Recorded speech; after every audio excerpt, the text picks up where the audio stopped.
At Campbell Mechanical Services, we keep commercial buildings and systems running efficiently. Watch this video for information on optimizing your HVAC, plumbing, and mechanical systems. Hey Marty, I've been hearing a lot about these new hybrid VRF systems coming out in 2025. Can you explain what they are and why they're significant? Absolutely, Zach. Hybrid VRF, or variable refrigerant flow, is a cutting-edge technology. It combines the efficiency of traditional VRF heat pump systems with the added benefits of hydronic systems. Since all of the new refrigerants known as A2Ls will be slightly flammable, these new hybrid VRF systems vastly reduce the amount of refrigerant lines inside of a building. Essentially, they use refrigerant to connect the outdoor condenser to an indoor hybrid branch controller, and then use water to provide heating or cooling to the indoor units instead of refrigerant. Interesting. So what makes this hybrid approach better than a traditional system? The main advantage, Zach, is the ability to provide simultaneous heating and cooling with full heat recovery. That's particularly useful in buildings that have a variety of climate control needs.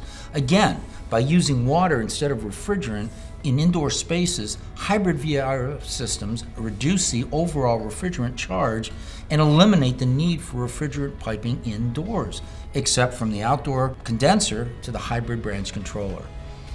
This not only enhances safety, but also complies with the new refrigerant safety regulations that will be coming into effect soon. That sounds like a big step forward.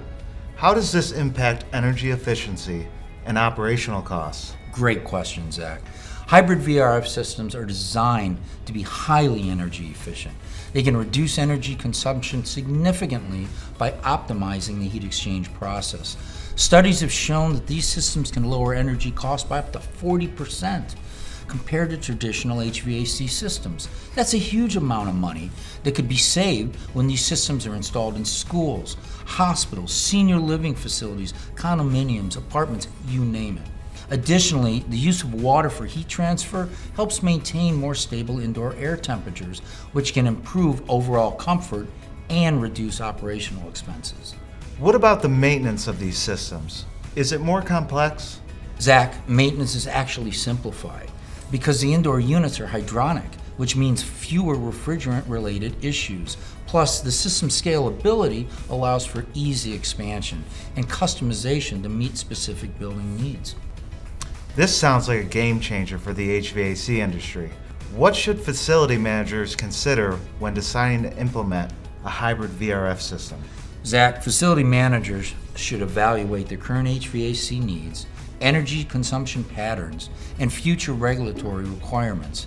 It's also important to consider the specific zoning needs for that building and the potential for energy savings and improved indoor air quality. Partnering with an experienced HVAC provider can help in designing and implementing a system that meets their unique requirements. Thanks, Marty. This has been really informative. It sounds like hybrid VRF systems are set to revolutionize how we think about heating and cooling in commercial buildings. They certainly are, Zach. For anyone looking to stay ahead of the curve in HVAC technology, hybrid VRF systems are definitely worth considering. To learn more, reach out to your Campbell Solutions provider. Thanks for joining us, and we'll see you on the next Coffee with Campbell. Whether it's a quick question or a challenge you need help solving, give your Campbell rep a call today.